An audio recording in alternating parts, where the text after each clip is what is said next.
so I put a poison skull and crossbones in front of the sugar because they were coming to get scoops of freaking sugar. That's horrible for you. It's pure poison.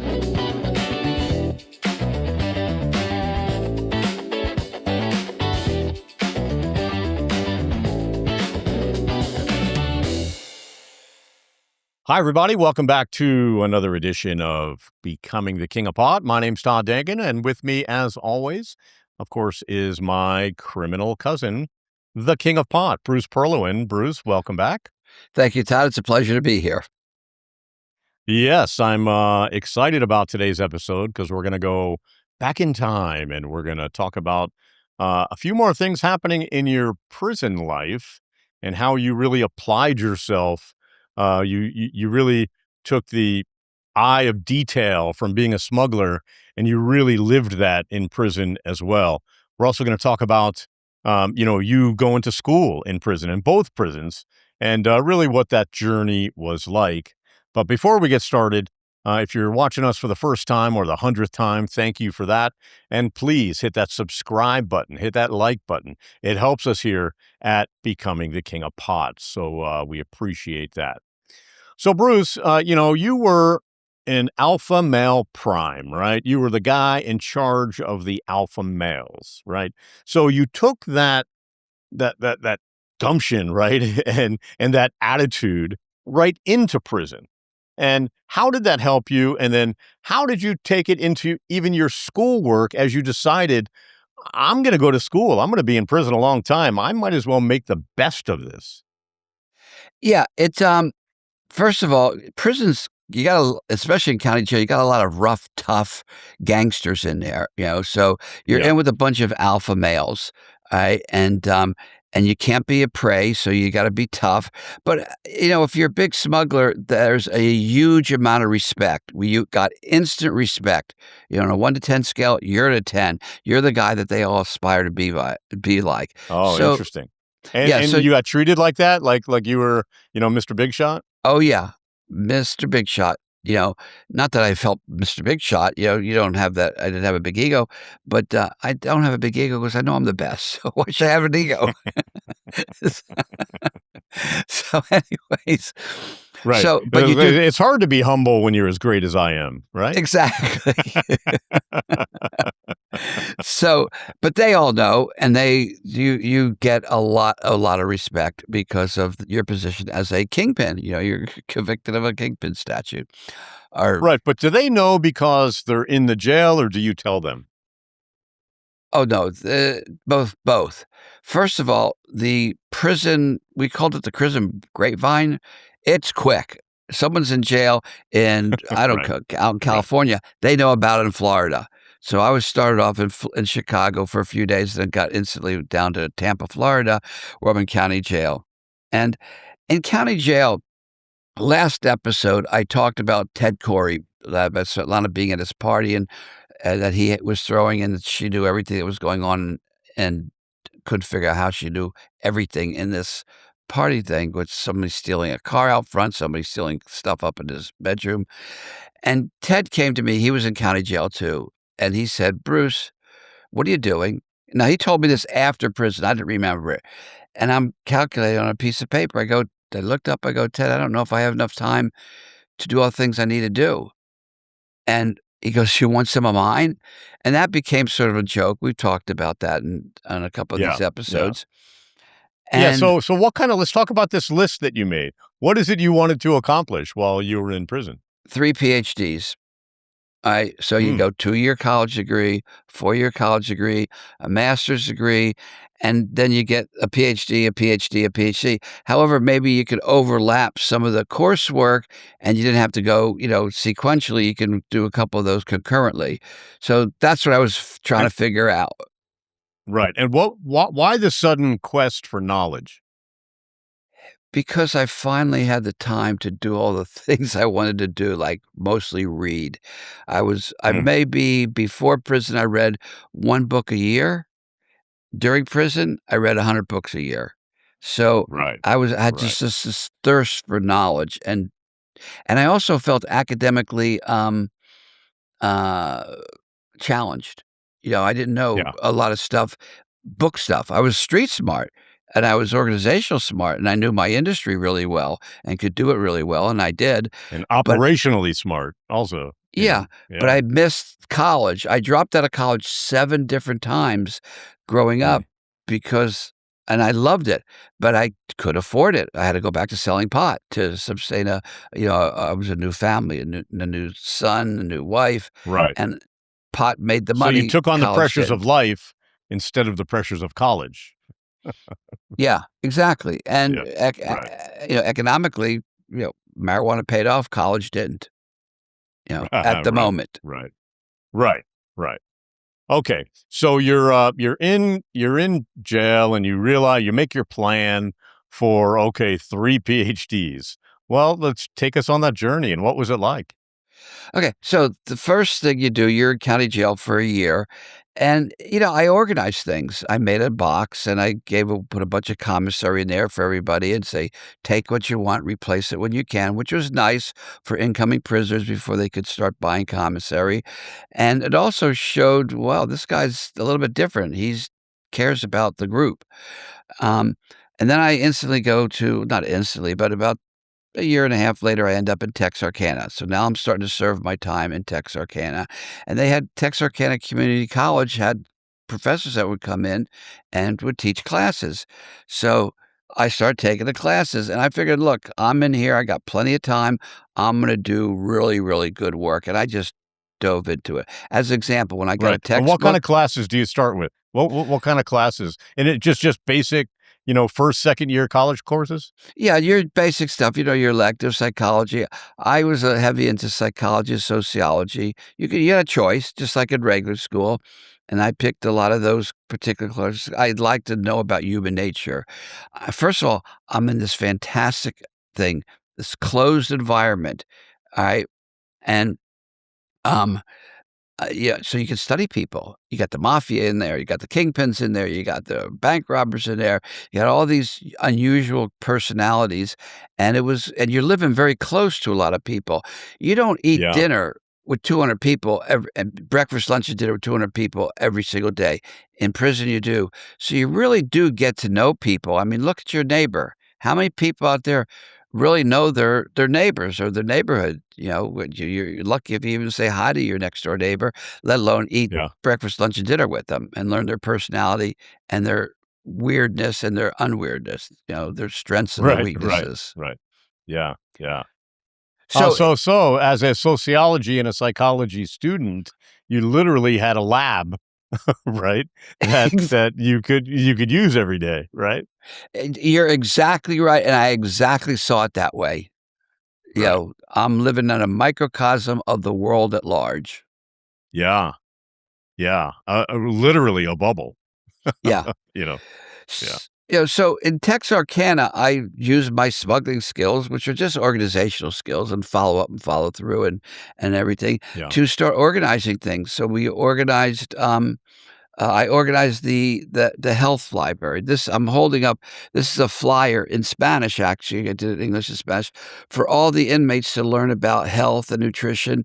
And what I did, I wrote to all the publishers of yoga books, health food books, and asked them to donate books to our health Ah, library, and they did. We got like I don't know 50, 100 books, and the best. I'll read a couple of best ways vegetarian, East West Journal, Yoga Journal, um, Kundalini Yoga. The Kundalini Yoga groups and the yoga groups, they always sent books in. And the health food people, because they were evangelists for yoga and health food, and they wanted to spread right. the word. So people could Now check. was there a quest for that in prison, or did you sort of create the curiosity because it was what you were into? I created the curiosity, and then people got into it. You're in there, you study, and I mean, I was a weightlifting champion. I looked great, and all the athletes took to it first. The guys that Yeah, are on the weight pile, the guys that are running miles and miles a day, and they wanted to know about health, and they wanted to know about yoga. So because they did it, the rest of the inmates tended to follow or at least be curious, so they could check out their books. And then one time, I mentioned this in a previous episode. I had to work in the kitchen. You have to work 90 days in the kitchen when you first get there. So my job was yeah. to serve and there was this big tray of sugar, so I put a poison skull and crossbones in front of the sugar tray because they were coming to get scoops of freaking sugar and consuming it. That's horrible for you. It's pure poison. For any of those you Yeah. out there, today, sugar is pure poison. It's an Worse than inflammatory. heroin. Yeah. Actually, it is, in terms of I your know. organs and the damage it does to your No, organs. I know. I know. I so, I put the word poison on the skull and crossbones, and people were looking at me, "Well, what?" I go, "Well," I would explain it to them, the people that ask, and they threw me in the hole. So I got thrown in the hole for doing that for 4 hours, and then they asked me, "Why'd you do that?" And I explained it to them why, and, they didn't wanted to make sure that they said, they could think that we're trying to poison them, that's really is poison instead of sugar, so you Right, can't do right. that. Well, yeah. Well, wait, let's back up 1 second. Talk about the hole. What's the hole like? Okay, the whole is segregation. You're in there by yourself. You're penalized. Take this Yeah. inmate they got in a fight, throw him in the hole, which is cells like the brig. It's not literally a hole that you go into. No, they call it the hole because it's just single cell, all by yourself, and you're outside of population. You don't get to go outside. You don't get to your meals are delivered to you. You don't get to go to the cafeteria and pick what you want. All right. So when I got out 4 hours later, the whole compound knew that sugar was poison. they, they all knew the story. Hey, here what happened. Perlow got thrown in the hole, and again, I'm very popular in prison because I'm a kingpin, and now Yeah. getting thrown in the hole is an event. But the event catalyzed or crystallized the fact in their minds, well, maybe we should look at maybe sugar is poison, but at least they all Sure, know the sure. story. Yeah. S- So I would say 10-20% of the population quit sugar after that. Right. And now I'm immediately taking college classes, and I got this I'm holding up. This is a letter from the president of Texarkana telling me that I got onto the president's list. I'm thinking, what the heck's the president's list? I never heard of that. Well, in Yeah. college, there's the dean's list, which most people have heard, and that's like a 3.7, 3.8 grade point average. And then the president's list is a 3.9, 4.0 average, and that's one step about the dean's list. Um, so I made that, and I So really enjoyed it. yeah, so you were super smart or just super dedicated and super committed to getting those 3 PhDs? Super dedicated and super persistent. My Yeah, technique was to take the textbook, you got college textbooks, and read sure. the entire textbook from beginning to end in the first 30 days of school, and then catch up to whatever chapter they happen to be on that particular day. So I'm familiar with the material, and I'm reading the material twice. So Right. I was very, very dedicated. I would do, a lot of work. Now, shortly after that, I was only in Texarkana for about a year. I got transferred to Pleasanton, where I heard there was women, so instantly I put in for a transfer, and now I'm going to And how did the school. schools compare, the Texarkana school compared to the Pleasanton school? The Pleasanton School was a higher caliber because you had these really amazing professors from UC Berkeley, Cal State, and one other university in the Bay Area. High quality, very intelligent, sophisticated professors, which you didn't have in Texarkana. You had good professors, but not like in Pleasanton, not like, Right, UC Berkeley, Cal State. These are, right. And did your highfalutin credits academics. transfer over, or did you have to start from 0? Oh, yeah.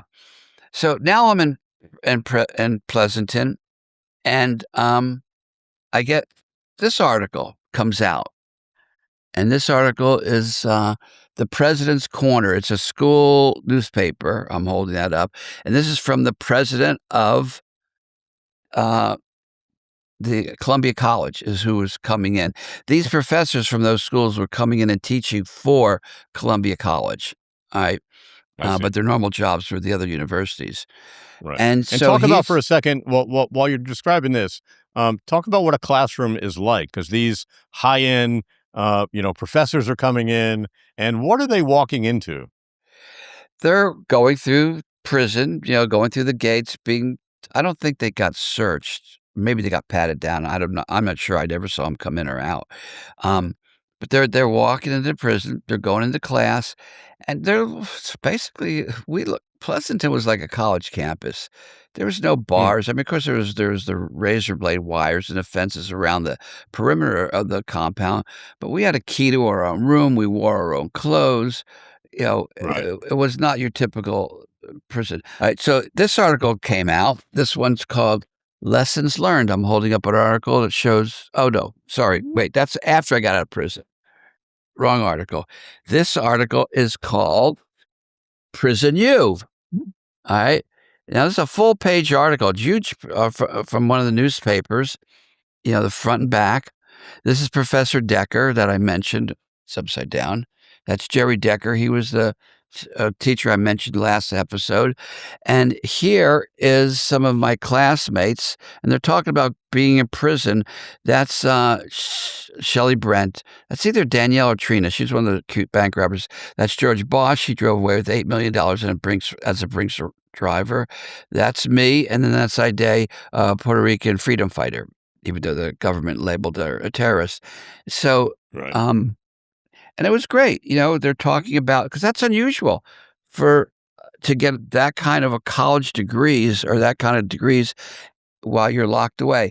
And I want to read something because I know I don't read stuff on these podcasts. It's a question and answer, Yeah. but I want to read this because this describes, I'm now 2 years into Pleasanton when I wrote this to my brother. Prison. Prison is an adventure. It's an adventure shared by some of the most famous people throughout history, and I'm thrilled to be a part of that crowd. I had made a list of all the people throughout history that went to prison. I go, well, this is not a bad list of people, you know. Prisons, I mean, some of them are bad, but some of them were pretty notorious, like Nelson Mandela and people like that. Prison gives you time to think, to reflect, to reach conclusions you would never be able to reach normally, since normally we're too busy paying the bills, raising a family, and being distracted by the 20th century. For me, it's even more. It's my chance to get a college education, my chance to get in shape physically, my chance to read, which I never did before, and a chance to observe close up a lot of people, which are quite interesting. People are all quite interesting. So there's so so in here, you just get a close up observations by living so close to so many people for so long. It's actually a rather fulfilling situation and seems so neatly planned. I think everything is sort of planned by the universe. By the exact time I finish with my BS degree, I'll be getting out in perfect time to get my master's and PhDs. There is no way I would have reached this potential if not for prison. Adding to the physical development, to the running, weightlifting, the yoga, sometimes I feel I'm in heaven. And whoever wrote this script, the script about me getting in prison during my 30s, did a pretty good job as far as I'm concerned. Now I'm free to pursue the things I consider worth pursuing: knowledge, fitness, and growth, a refreshing change from the prison I left behind. So, who's in prison? Am I in prison now that I'm outside of prison worrying about bills and this and that and Yeah, yeah, everybody yeah. living the rat race? Or when you're in prison like Pleasanton and you're free? And to give another couple quick You just examples, can't leave, right? You just can't leave. you're forced. You're And you forced to learn, grow, and study if you see it that way. right, And I right, saw it that way. Like, this is right. a So you're but you can't leave, so you're free inside the walls, right?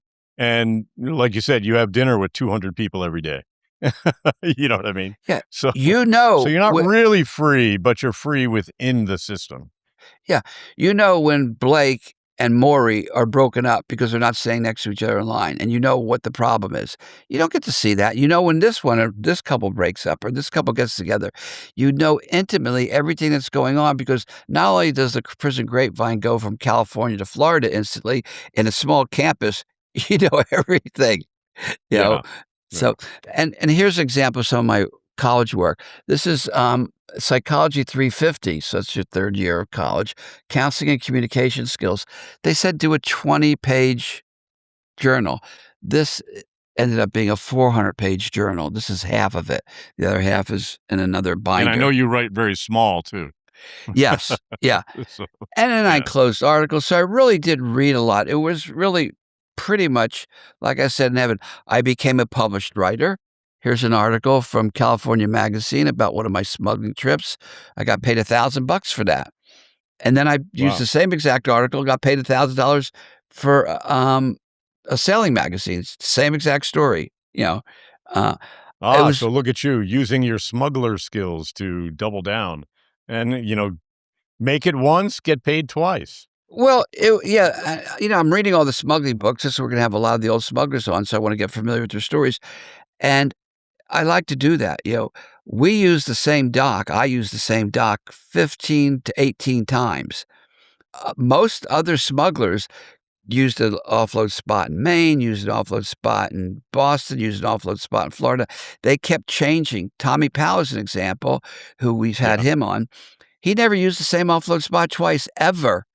And that was the norm. For me, do something once. If it works, keep doing it, duplicating it, like right, right. publishing the story as an example. I think it got published 3 times. I got paid $1,000 each time. Another thing about prison is I kept track of for 18 months, I did a time management study, and I'm holding up here everything that I did in prison in 15-minute chunks. I and then I did an So read me anal a day. Read me like a Tuesday, a random Tuesday. Okay, let's take Monday, Tuesday the 3rd, May 19th, 88. Alright, so from midnight to 12 okay, I have sleep. Alright, so now I wake up, this is a Tuesday, right? Um, You're even documenting your sleep. That's funny. yeah, how many hours? I always wanted to get I hated sleeping. I said, "No, I wanna read, I wanna work out, I wanna study, I wanna write." Alright, so here's a Tuesday. So eat breakfast, walk for 15 minutes, write for half an hour, weight lift for half an hour, work because I had to work for 15, 15 minutes, read again for 15 minutes, eat, walk again for 15 minutes, write for an hour and a half. No, yeah, write for an hour and a half, but that's broken up by a 15-minute work. My work was cleaning up the yard, so it wasn't a lot of hours doing that. Run, let's see, I ran for, wait, these are half hours. I ran for 45 minutes, took a shower, um, read for an hour and a half, walk again for half an hour, eat dinner, read, walk for 2 hours. Oh, here I got to sit with Lana. She would we would normally walk nonstop 2.5 hours, but every once in a while, she'd have pity on me and let me sit down for 15 or 20 minutes. Walk again, sit with Lana again. Then now we have to go into our cells. It's the end of the day. They said count time. So you go in, and I would read for 2 hours and then go to sleep at 11 p.m. Now, And that's 11 p just one day, that's one day. So, okay, right? so here's sleep 7.5 here's the total. Sleep 7.5 hours, study that 2 hours. Well, that's actually study was 0 that day, I didn't study. Read 3.5 hours, exercise 4.75 hours. I consider that walking, part of my exercise. Write 3.25 hours, work 2.25 hours, and spend with Lana 4.75 of an hour with her just talking. I I find it very interesting that you literally live your life, by every 15 minutes, right? What, like, I'm doing this, then I'm doing this, then I'm doing this, then I'm doing this. And how committed to that were you? I mean, if did your 15 minutes spill off into 30 minutes, or did your 2 hours turn into 3 hours, or were you very diligent? Did you plan all of that, or did you record what you did the previous day? I recorded it. You sort of plan it. I see. Everybody in prison gets into what's known as a routine. We call it my routine. You wake up the same time, lights go on, you get counted at the same time, you go to lunch the same time, you go to work the same time. So prison life is already somewhat regimented. You can make Yeah. it more regimented in what we called it our routine. This is my routine. Well, what are you doing? Well, I got to go work out. It's part of my routine. At this time, I'm going to go play tennis. I'm going to go to the movies on the weekends. That's your routine. So everybody Got it. was All right, let's talk more about school. Take me in a classroom. Take me, in your sociology classroom, and what was it like? sitting there with other prisoners with this, high dollar professor, giving you lessons. And, we know you were a diligent and very active student, but take us inside the classroom. What was that like? Well, the interesting thing about the classroom is that in your reports, we had to write it all out. We didn't have computers or typewriters. I actually learned computer technology in prison. There was a separate class during the day. There's other classes other than just the college classes. So you go in there like a typical classroom. There's 30, 35 people in a room, all sitting down. Professor's up at the front of the room with the whiteboard going over the lesson of the day. Sometimes, we had tests just like a regular there was absolutely you could be on any college campus in America and you wouldn't know it. You know, Got it. exactly the same, except these were really amazing professors. This Jerry Decker I just showed you a picture of, he, Yeah. translated in 6 to 7 language translated. He spoke a lot more, but he officially, professionally, academically translated between 6 and 7 languages, and he Very was impressive. very Yeah. cool guy. Yeah. So, And what'd you learn most from him? I'll tell you something very valuable I learned from him, incredibly Please. valuable. He said, and this is something everybody should be aware of and practice this. He said, "If you have a core belief, I don't know, you're Christian, Buddhist, yogi, it doesn't matter. You have a belief, right? We all have beliefs. If you find a belief system that you never knew about that was better than the and makes more sense and more logical than the one you currently believe, you have to be prepared to drop this whole mindset, this whole core belief, whatever it is, and adopt the new belief." That was incredibly valuable because you'd hold on to Mm, these, "No, I grew up this way, I believe this way." Well, really? Is it true or is it just because your parents you were born into this religion. Everyone's the best right. religion, right? Right. And because they were born that way. And Yeah. politics, a lot of people believe in a certain political thing because their parents. I grew up, left wing liberal, right? We both did, Todd. So that's what we believe. But is that necessarily correct? Yes or no? It doesn't matter what it is. You have to, when you find a new belief system, to drop this, and it's hard 'cause you believed it for your whole life, and adopt the new one and start studying a new one.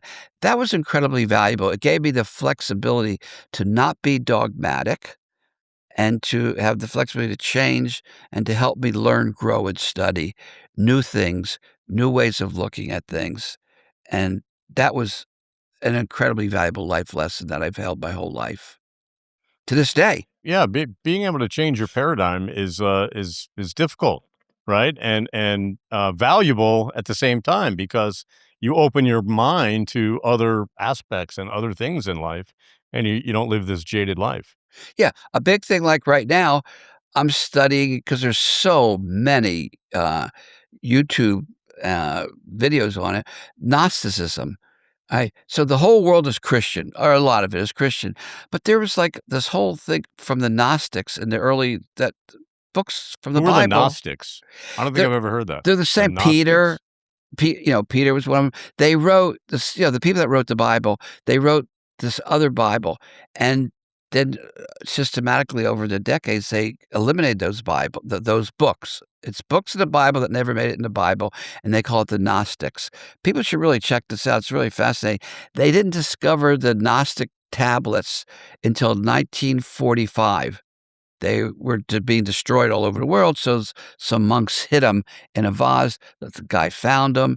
1977, they finished translating them, and just now, I would say in the last 2 years, a lot of videos and descriptions of this incredible new paradigm and way of looking at the world. I'm not gonna get into it because it's too complicated, but it is Yeah. a paradigm that is bizarre, weird, but it actually makes incredible sense. So I happen to be Mm. studying that particular, uh, uh, cosmology, I would call it right now, and, Right. Right. and I have the ability to drop my core beliefs and my previously or at least suspend them to see how much of this makes sense, how much of this rings true, And it sort of does ring true. They didn't discover the tablets in 1945. They finally translated in 1977.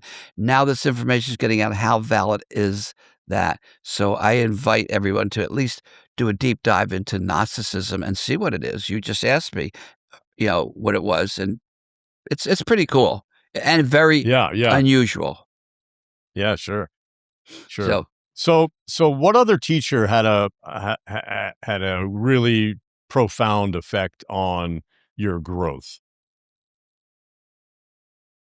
I would say the lady at the children's center. Now, it was an interesting teacher. She was not a professor like the other ones, but she ran the training center outside. She wasn't the police. She was the outside contractor who came in, her and her husband. I forgot her name, but, and she had Let's us just read. call her Mary. Okay. So, she had us read, Parent eff P PET, Parent Effectiveness Training. Back then, it was 3 volumes, and it told you all about raising kids. Where do you learn that? Todd, how many courses did you take to raise your kids? You know? 0. Yeah. They don't teach us Right. one of the most important things in college, 2 of the most important things. Nothing about relationships and nothing about raising kids. Noth We learned well, and my nothing about parents. money. Yeah, yeah, Right. money, that's the 3rd thing, entrepreneurialism, money. I but at least there is some business classes. There's nothing about, raising kids. So she taught us all about children and raising children, the 3 styles of parenting, which, were, authoritative, promiscuous, and authoritarian. What the statistics say a child will statistically turn out to be in 80-90% of the cases if you raise him with an authoritarian. Authoritarian. Yeah, Right. like, look around prison. That was most of 'em. Alright, promiscuous, that's not good, just let them do whatever they wanna do, and I forgot the 3rd one, but that was give them a lot of freedom within but create boundaries, and Right. that creates the most well-adapted child. And, we and you look at that, and I never knew that. So she had a profound impact on me understanding raising children and how to get along, and I worked at a children's center, so I had to work with other kids, and that's why they made you read these books, and we took we have, study groups with her and her Yeah. husband Right. going over the different things. Don't do this with the kids, don't say that, the do's and the And don'ts. do you think that you worked in the kids center and almost acted fatherly to the kids in the kids center, because you really were an absent father for most of those 9 years, right? Yeah, and it was natural. I was very lucky in life. I had a great father. You had a great father. So we were very lucky. We didn't know it. As the years go Right. by, you see how great they were. But my dad would play circus with us. For instance, he'd say, "Okay, here comes Bruce doing a forward roll. Here comes Craig." He did call him the dock master back then because he wasn't yet doing a backwards roll. Here comes Gary doing a side roll. Here comes Karen doing a cartwheel. So he taught us that. So I taught the kids gymnastics in prison. I Mm. taught Rosa's too, especially Rosa. She had, when what would happen at the children's center? Let's say Rosa's husband would come to visit, and he would bring the kids, and so they would all talk in the room with all the inmates and the parents and but when they wanted to talk privately, they would send the kids over to the children's center, and we would watch them and take care of them. There was a yard I there. see. So Hiro and Becky were the name of her 2 sons, and, um, and I taught them tumbling, gymnastics, and, I'm sure that that served them athletically their whole lives. Because if you have some basic tumbling skills, you're good in every other sport, and sports are Yeah. really important in, the development of any child, you know? Right. And did you use any of that child psychology, on your own 2 sons who you didn't get to see that often? Oh, absolutely. I wrote, as I described earlier in previous episodes, I wrote the Monday letter every single week to Aubrey and the Tuesday letter every single week. And I was teaching them things. Like I'd say, "Dear Right. Aubrey, the compassionate. Do you know what the word compassionate means?" And I would tell them what compassionate means. And every week for both of them was a different word, so I expanded their vocabulary. The psychology that I was learning, I would use to teach them things and parent them, and basically teach them a lot of things about life, and it had to have an impact because I'm an absentee father. Here comes this letter once a week. They look forward to it because they didn't have me, but they did have that letter. And yes, I did use that psychology, and I quoted the reason, told them the reason why you do things this way and you do things that way. So I believe that those were very helpful, and I certainly did use what I learned in the children's center on them. Nice, nice. And what was your favorite class? What did where did you just love can't wait till Tuesday because of, whatever day it was? It was Jerry Decker's class, Yeah. you know, Jerry Decker, he was just so he had traveled he had I think he had gone to 125 countries in his life. So, that's why he spoke so many languages. And, Yeah. and and the life experience he brought to the table was fantastic. He could talk about name a country, 125 of them he's been to, and some of the stuff that he learned along the way for us was really, really we all everybody loved Jerry. Who knew him. I mean, he passed away about 15 years ago, but he was an amazing that was a he was an amazing professor, and that was the one that I look forward to more than anything else. And since we're doing show and tell today, I wanna show and tell a little bit. This is my Columbia University, associate's degree. That's, that I got, and I've saved it all these years. And this is my Bachelor of Arts, my bachelor's degree that I saved all these years. And I And have the and what was letter your major? Psychology and sociology? the what it was I got my degree in they call it individualized studies with a emphasis on psychology and sociology. So And because you were so buttoned up and so, sure on what you wanted to study, did you know what you wanted to do with that degree when you got out? no, what I was the plan was to get 3 PhDs, and one was criminology. Well, the other courses I took was I got an AA, a bachelor's, and a master's degree from Donsbach College of Nutrition, and that was through correspondence courses. So, and I did all the coursework for my PhD. I just never finished the thesis or dissertation, whatever it is for your PhD. And Right. what I wanted to do was do work on prison reform. We know how to reform prisoners. You got a 98 I don't know what it was, 87% recidivism rate in prison to this day. It is so Wow. easy to reverse that. And the reason I was aware of that because my master's degree for Donsbach University College of Nutrition was called Biosocial Approaches to the Rehabilitation of Offenders. So I had like 7 different categories, I've got it laying around here somewhere, on how to rehabilitate, offenders. Meditation was one, nutrition was another. A lot of people um, were, nutritionally deficient. Food allergies, a lot of Yeah. people have Yeah. food sensitivities, and that swells up the lining of the brain and makes you do bizarre illegal things. You can reverse that, and you can actually have a 78% non-recidivism rate, but, we're more punitive in this country than rehabilitative. In fact, Yeah. interesting enough, what happened in Pleasanton when all the men left, um, and they made it because they were the head of the Bureau of Prisons made 4 co-ed prisons as an experiment. The next head of the Bureau of Prisons came in, and he reversed that and made them all single-sexed again. So Pleasanton became all females. They've closed down Pleasanton because the guards were raping all the women.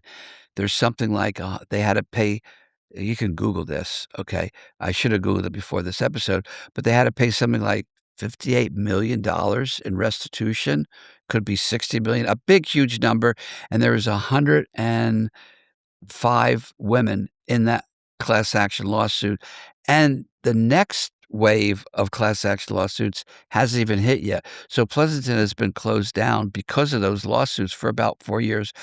That's the American prison system. We have a prison industrial complex that wants to make money off of a prison as opposed to rehabilitate the offenders. Yeah, according to Gemini, the federal prison nearby Dublin, California, was permanently closed following severe staff sexual abuse scandals, often referred to in local news reports via the Pleasanton Weekly. Um, yeah, so that's interesting how as soon as the experiment of the co-ed prison went away, uh, the guards just went right to it. Right? Yeah, That's just it's funny nuts. because one of the statistics they cited for closing down we're such a stupid nation, I was that 3 or 4 women get pregnant every year, and by guys like, the Well, male immaculate conception, right? right, right, by the male population that they're in with, all right? Right, Well, right. it's the same look at the same statistic, the same time that was happening, 7 to 10 got pregnant in a single-sex prison, as you can see what happened in Dublin, alright? And Dublin, Yeah, by the way, yeah. is Pleasanton, alright? It's called FCI Right, right, Pleasanton in the city of Dublin, California, right, which is right. right next door to So, the Bruce, city of Pleasanton.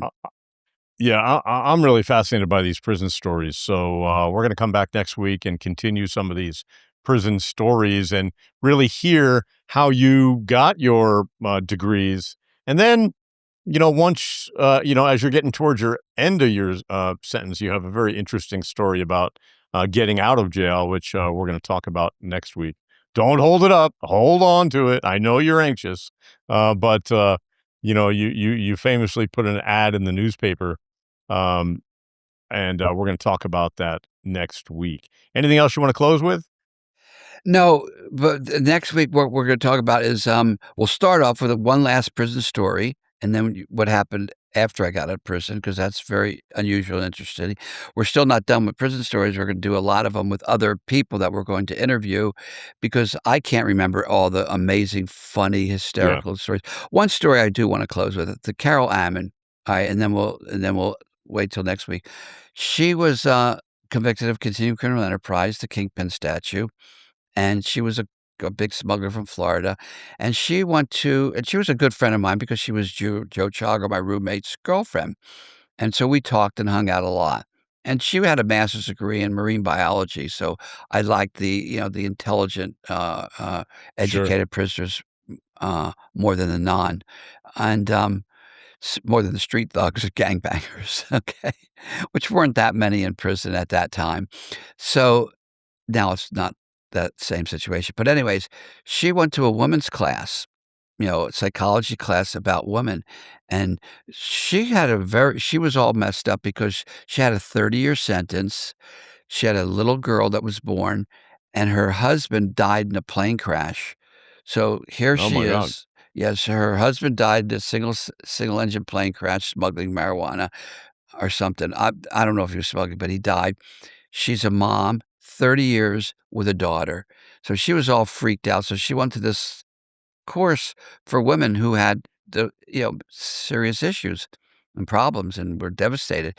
And I remember the phrase she used. She goes, "Bruce, I never realized that these women have chasms of pain." Deep, giant wells of pain that they're living with. I thought my 30-year sentence with a daughter and a dead husband was bad.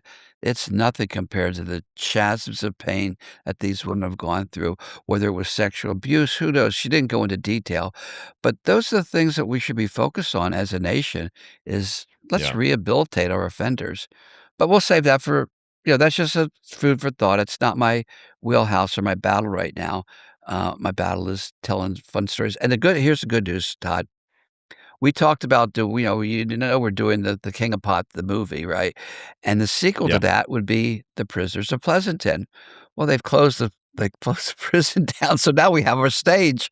Also, I was thinking how Aha. we could Right. Right. Right. yeah, Right. so we could do that. So, anyone out there interested in some of these amazing stories, we could probably work a deal with the government to shoot The Prisoners of Pleasanton and tell the Yeah. amazing stories with those amazing personalities.